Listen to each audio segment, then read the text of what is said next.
வசனம் சொல்கிறது. அப்படி என்றால் தீமையிலிருந்தும் சோதனையிலிருந்தும் அவருக்கு வருகிற பிரச்சனையிலிருந்தும் அவர்களை தேவன் ரட்சிப்பார் என்பதைத்தான் கர்த்தருடைய வசனம் அங்க சொல்கிறது. அப்போஸ்தலர் நடவடிக்கைகள் 4:12 வாசிக்கிறோம், அவராலே அன்றி வேறு ஒருவராலும் ரட்சிப்பில்லை. ரட்சிக்கப்படும்படிக்கு வானத்தின் கீழெங்கும் மனுஷருக்குள்ளே அவருடைய நாமமே அல்லாமல் வேறொரு நாமம் கட்டளையிடப்படவில்லை. ஆகவே இயேசுவின் நாமத்தை கூப்பிட்டால் நமக்கு விடுதலை உண்டு, ரட்சிப்பு உண்டு, சுகம் உண்டு, ஜீவன் உண்டு. அருமையானவர்களே, ஆகவே ஆசாரியனுடைய இரண்டாவது ஊழியம், இரண்டாவது பணி என்னவென்றால் அவரை ஆராதிக்க வேண்டும், அவரை தொழுது கொள்ள வேண்டும். மூன்றாவது காரியத்தை பார்க்கிறோம், சத்தியத்தை தேடுகிறவன் இல்லை. There is no one that seeks the truth. எரேமியா 5:1 வாசிக்கிறோம், நியாயம் செய்கிற மனுஷனை கண்டுபிடிப்பீர்களோ என்றும் சத்தியத்தை தேடுகிறவன் உண்டோ என்றும் எருசலேமின் தெருக்களிலே திரிந்து பார்த்து விசாரித்து அதன் வீதிகளிலே தேடுங்கள், காண்பீர்களானால் அதற்கு மன்னிப்பு உண்டு என்று வசனம் சொல்கிறார்.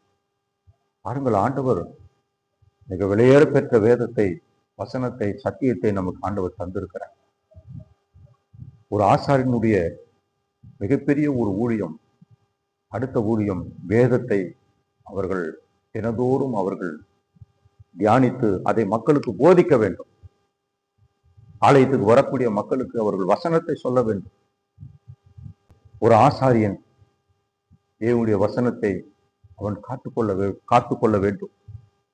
எரேமியா 5:3 வாசிக்கிறோம், கர்த்தாவே உம்முடைய கண்கள் சத்தியத்தை அல்லவோ நோக்குகிறது.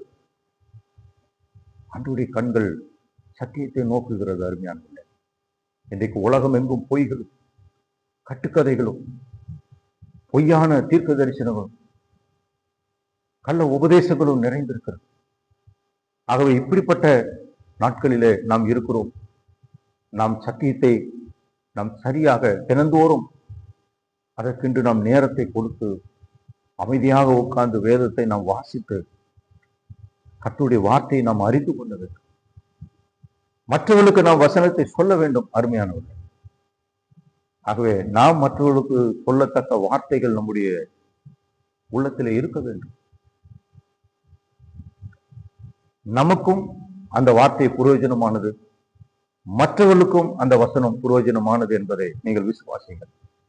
ஆகவே இருபுறமும் கருக்குள்ள பட்டயமாக அந்த ஜீவனுள்ள வார்த்தை, ஜீவனும் வல்லமையுள்ள வார்த்தையா இருக்கிறது. ஆகவே நீங்கள் அந்த வசனத்துக்கு நீங்கள் முக்கியத்துவம் கொடுங்கள்.